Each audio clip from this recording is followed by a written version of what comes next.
নমস্কার। সকল গল্পপ্রেমী ও সাহিত্যপ্রেমী মানুষদের জানাই গল্প শোনো চ্যানেলে সুস্বাগতম। আজ কথা সাহিত্যিক শরৎচন্দ্র চট্টোপাধ্যায়ের লেখা অরক্ষণীয়া উপন্যাসটি পাঠ করতে চলেছি। প্রথম পর্ব। মেজমাসিমা, মা মহাপ্রসাদ পাঠিয়ে দিলেন, ধরো। কে রে, অতুল? আয় বাবা আয় বলিয়া দুর্গামণি রান্নাঘর হইতে বাহির হইলেন। অতুল প্রণাম করিয়া পায়ের ধুলা গ্রহণ করিল। নিরোগ হও বাবা, দীর্ঘজীবী হও। ওরে ও জ্ঞানদা, তোর অতুল দাদা ফিরে এসেছেন রে। একখানা আসন পেতে দিয়ে মহাপ্রসাদটা ঘরে তোল মা। কাল রাত্রিরে 9:30-10টার সময় সদর রাস্তায় ঘোড়ার গাড়ির শব্দ শুনে ভাবলুম কে এলো। তখন যদি জানতুম দিদি এলেন, ছুটে গিয়ে পায়ের ধুলো নিতুম। এমন মানুষ কি আর জগতে হয়? তা দিদি ভালো আছেন বাবা? এখন পুরী থেকে আসা হলো বুঝি? কি করছিস মা? তোর অতুলদা যে দাঁড়িয়ে রইলেন। মায়ের আহ্বানে একটি 12-13 বছরের শ্যামবর্ণ মেয়ে হাতে একখানি আসন লইয়া ঘর হইতে বাহির হইল এবং যত দূর পারা যায় ঘাড় হেঁট করিয়া দাওয়ার উপর আসনখানি পাতিয়া দিয়া অতুলের পায়ের কাছে আসিয়া প্রণাম করিল। কথাও কহিল না, মুখ তুলিয়াও চাহিল না। প্রণাম করিয়া উঠিয়া মহাপ্রসাদের পাত্রখানি হাত হইতে লইয়া ধীরে ধীরে ঘরে চলিয়া গেল। কিন্তু একটু ভালো করিয়া দেখিলেই দেখিতে পাওয়া যাইত, যাবার সময় মেয়েটির চোখ মুখ দিয়া একটা চাপা হাসি যেন উছলিয়া পড়িতেছিল। আবার শুধু মেয়েটিই নয়, এদিকেও একটুখানি নজর করিলে চোখে পড়িতে পারিত এই সুশ্রী ছেলেটিরও মুখের উপরে দীপ্তি খেলিয়া একটা অদৃশ্য তড়িৎ প্রবাহ মুহূর্তের মধ্যে মিলাইয়া গেল। অতুল আসনে বসিয়া তীর্থ প্রবাসের গল্প বলিতে লাগিল। তাহার বাপ একজন সেকেলে সদরওয়ালা ছিলেন। অনেক টাকা করি এবং বিষয় সম্পত্তি করিয়া পেনশন লইয়া ঘরে বসিয়াছিলেন। বছর 4 হইল ইহলোক ত্যাগ করিয়া গিয়াছেন। বিয়ে এক্সামিন দিয়া অতুল মাস 2 পূর্বে মাকে লইয়া তীর্থ পর্যটনে বাহির হইয়াছিলেন। সম্প্রতি রামেশ্বর হইয়া পুরী হইয়া কাল ঘরে ফিরিয়াছে।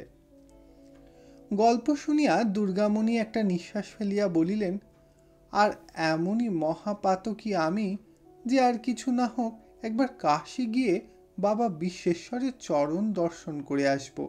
এ জন্মে সে সাতটাও কখনো পুরল না। অতুল বলিল, কাশী বলো আর যাই বলো মেজমাসিমা, একবার সব ছেড়ে ছুড়ে জোর করে বেরিয়ে পড়তে না পারলে আর হয় না। আমি অমন জোর করে না নিয়ে গেলে আমার মায়েরই কি যাওয়া হতো? দুর্গামণি আর একটা দীর্ঘ নিঃশ্বাস ত্যাগ করিয়া কহিলেন, জানিস তো বাবা সব, জোর করব কি দিয়ে বল দেখি। 30টি টাকা মাইনের উপর খেয়ে পড়ে লোক লৌকিকতা কুটুম্বিতে করে ডাক্তার বদ্যির ওষুধের খরচ জুগিয়ে কি থাকে বল দেখি। আর এই মেয়েটা দেখতে দেখতে 13 পা দিলে। তোকে সত্যি বলছি অতুল, ওর পানে চাইলেই যেন আমার বুকের রক্ত হু হু করে শুকিয়ে যায়। এত বড় শত্রুকেও পেটে ধরে মাকে লালন পালন করতে হয়। বলিতে বলিতেই তাহার 2 চক্ষু সজল হইয়া উঠিল। কিন্তু আশ্চর্য এই যে অতুল এত বড় দুশ্চিন্তা ও কাতরোক্তির সম্মুখেও ফিক করিয়া হাসিয়া ফেলিল। কহিল, মাসিমার সব বাড়াবাড়ি। আচ্ছা, মেয়ে কি আর কারো হয় না যে তোমারই শুধু ওই একটা হয়েছে? আর রাজ্যের দুর্ভাবনা একা তোমার? দুর্গামণি কহিলেন, আমার এটা ঠিক ভাবনা নয় অতুল, এ আমাদের মৃত্যু যন্ত্রণা। সমাজ আমি জানি তো, মেয়ের বিয়ে দিতে না পারলেই জাত যাবে, কিন্তু দেব কি করে? টাকা চাই, কিন্তু পাবো কোথায়? এই ভদ্রাসনের একাংশ ছাড়া আপনার বলতে তো আর কিছু নেই বাবা। আধ ঘন্টা পূর্বে এই মেয়েটাকেই উপলক্ষ করিয়া স্বামী স্ত্রীতে কলহ হইয়া গিয়াছিল। স্বামী অর্ধভুক্ত ভাতের থালা ফেলিয়া রাখিয়া অফিসে চলিয়া গিয়াছিলেন। সেই ব্যথা দুর্গামণির মনে আলোড়িত হইয়া উঠিল এবং টপ টপ করিয়া দুফোঁটা চোখের জল গাল বাহিয়া কোলের উপর ঝরিয়া পড়িল। হাত দিয়া মুছিয়া ফেলিয়া বলিলেন, আর জন্মে কত স্ত্রী হত্যা ব্রহ্ম হত্যা করেছিল অতুল, যে এ জন্মে মেয়ে পেটে ধরেছি।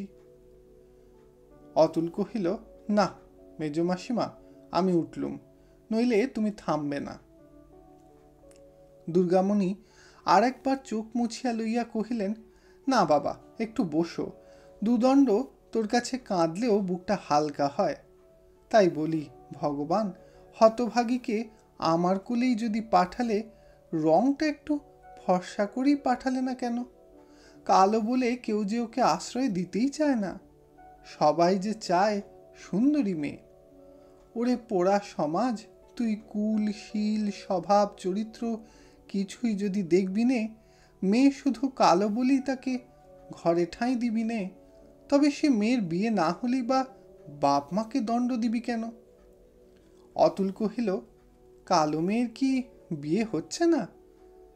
ভোমরাও কালো, কোকিলও কালো, তাদের কি আদর হয় না? এসব তো চিরকালের দৃষ্টান্ত মেজমাসিমা। দুর্গামণি কহিলেন, তাই দৃষ্টান্তই শুধু চিরজীবী হয়ে আছে বাবা, আর কিছু নেই। কিন্তু তাতে আর সান্ত্বনাও পাইনে, জোরও পাইনে অতুল। গিরিশ ভট্টাচার্যের মেয়ের বিয়ে চোখের উপর দেখে হাত পা যেন পেটের ভেতর ঢুকে গেছে। ঠিক আমাদের মতোই, না ছিল তার টাকার বল, না ছিল মেয়ের রূপ, তাই পাত্রের বয়সও গেল 60-এর কাছাকাছি। তার মায়ের কান্নাটা আমি আজও যেন কানে শুনতে পাচ্ছি। অতুল সবিস্ময়ে প্রশ্ন করিল, 60-এর কাছাকাছি বলো কি? তা হবে বই কি বাবা, হরিচক্রবর্তীর নাচ জামাই হলো ও পাড়ার নিতাই চাটুর্যে, তারই একটা 8-10 বছরের মেয়ে যে, হিসেব করে দেখো দেখি। খবর শুনিয়া অতুল স্তব্ধ হইয়া চাহিয়া রহিল। দুর্গামণি বলিতে লাগিলেন, সে মেয়ে যদি মনের ঘেন্নায় বিষ খায়, কি গলায় দড়ি দেয়, কিংবা কুলে কালি দিয়ে চলে যায়, মা হয়ে তাকে বুকের ভেতর থেকে অভিশাপ দিই কেমন করে, বলো দেখি বাবা। অতুল চুপ করিয়া রহিল। দুর্গামণি হঠাৎ তাহার হাতটা চাপিয়া ধরিয়া বলিলেন, বাবা অতুল, আজকাল সবাই বলে তোদের ছেলেদের মধ্যে দয়া ধর্ম আছে। দেখিস নে বাবা, তোদের স্কুল কলেজের কোনো ছেলে যদি নিতান্ত দয়া করেই মেয়েটাকে তার পায়ে একটুখানি ঠাঁই দেয়, তাহলে তোদের কাছে আমি মরণ পর্যন্ত কেনা হয়ে থাকব। অতুল শশব ব্যস্তে হাত ছাড়াইয়া লইয়া তাহার পায়ের ধুলা মাথায় লইয়া আর্দ্র কণ্ঠে বলিয়া ফেলিল, কেন এত ব্যস্ত হচ্ছ মেজমাসিমা? আমি কথা দিচ্ছি। কিন্তু কথাটা সে দিতে পারিল না। সহসা লজ্জায় তাহার কর্ণমূল পর্যন্ত রাঙা হইয়া কণ্ঠরোধ হইয়া গেল। দুর্গামণি যদিচ ইহা লক্ষ্য করিলেন না, কিন্তু আর কেহ তথায় উপস্থিত থাকিলে হয়তো সংশয় করিত।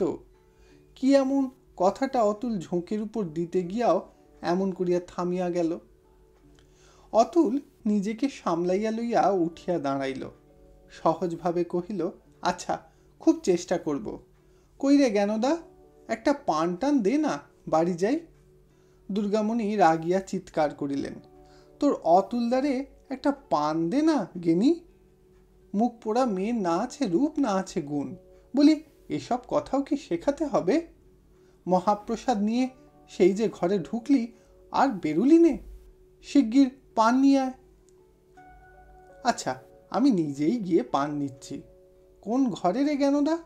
বলিয়া উচ্চকণ্ঠে সাড়া দিয়া অতুল শোবার ঘরে গিয়া প্রবেশ করিল। সম্মুখে পানের শয্যা লইয়া মেয়েটি চুপ করিয়া বসিয়াছিল। অতুল ঘরে ঢুকিয়াই গম্ভীর হইয়া বলিল, মেজমাসিমা বলছেন মুখ পোড়া গেনির না আছে রূপ, না আছে গুণ, তাকে একটা 60 বছরের বুড়োর সঙ্গে বিয়ে দিতে হবে। জ্ঞানদা জবাব দিল না। অবনত মুখে বাটা হইতে গোটা 2 পান লইয়া হাত উঁচু করিয়া ধরিল। অতুল পিছনে আসিয়া হাত হইতে পান লইয়া কহিল, কিন্তু পান সাজা ভালো হলে এবার মাপ করা হবে। 60কে কমিয়ে না হয় 20-21 দাঁড় করানো যাবে। জ্ঞানদা লজ্জায় মাথাটা ঝুঁকাইয়া প্রায় বাটার সঙ্গে এক করিয়া ফেলিল। অতুল গলা খাটো করিয়া বলিল, মাসিমার কাছে আরেকটু হলে বলে ফেলছিলুম আর কি। আচ্ছা, বেলা হলো, চললুম। জ্ঞানদা ইহারও প্রত্যুত্তর করিল না। সেই যে জড়সড় হইয়া মাথা হেঁট করিয়া বসিয়াছিল তেমনি বসিয়া রহিল। কথা কওয়া হলো না। আচ্ছা বলিয়া অতুল মেয়েটির ভিজা এলো চুলের একগোছা টানিয়া দিয়া বলিল, তোর জন্য কিন্তু আসছে হরিচক্রবর্তীর মতন একটা বুড়ো। চললুম বলিয়া হাসিতে হাসিতে ঘর হইতে বাহির হইয়া গেল।